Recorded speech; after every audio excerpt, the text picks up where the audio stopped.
அரசியல்ல ஒரு அதிர்ச்சி வைத்தியமாக வந்திருக்கிறார் திரு அண்ணாமலை.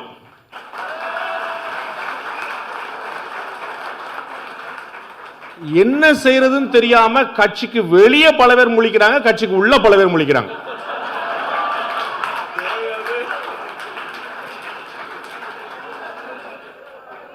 என்ன செய்வாரு அப்படின்னு ஒரு 9-10 வருஷம் போலீஸா இருந்தவர் பாருங்க.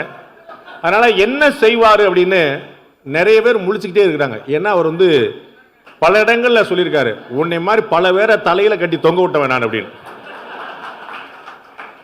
அடுத்து நம்ம தான் தொங்கணுமோ அப்படின்னு பல பேர் பீல இருக்கிறாங்க. ஒரு வித்தியாசமான காம்போ. எப்படி இந்திய கிரிக்கெட்ல சச்சின் டெண்டுல்கருடைய வருகை பெருசா புரட்டி போட்டுச்சோ, அது மாதிரி தமிழ்நாடு அரசியல்ல அண்ணாமலையுடைய வருகை ஒரு பெரிய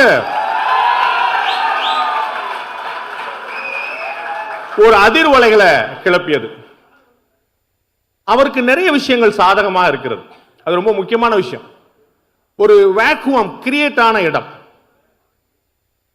அண்ணாமலையா நம்ம முன்னாடி சொல்லிட்டு இருந்த திரு ரஜினிகாந்த் அவர்கள், ஆமா இங்க ஒரு கேப் இருக்கு, தலைமைக்கான இங்க ஒரு இடைவெளி இருக்குது, அதை நான் இட்டு நிரப்புவேன்னு சொன்னார். அவர் இட்டு நிரப்ப முடியாத நிலைமை வந்தபோது ஒரிஜினலா ஒரு அண்ணாமலையே வந்துட்டார். இதோ வந்துடுற. தமிழ்நாட்டு அரசியல்ல ஒரு மாற்று சக்திக்கான தேவை அண்ணாமலை வந்த பிறகு உருவானதல்ல. நான் உங்களை குளிர்விப்பதற்காக வரவில்லை. அது 1991 இருந்தே இருக்குது. அன்னையிலிருந்தே இந்த முயற்சி நடந்துகிட்டே இருக்கு. தமிழக மக்கள் எப்போதுமே ஒரு மாற்று சக்தி அமையாதா அமையாதா என்று ஏங்கிக் கொண்டே இருக்கிறார்கள். அந்த மாற்று சக்தியாக வந்த முன்னாடி நின்ற திரு ராமதாஸ், திரு மூப்பனார், திரு விஜயகாந்த் எல்லாருமே திரும்ப அங்கே போய் நின்னாங்க.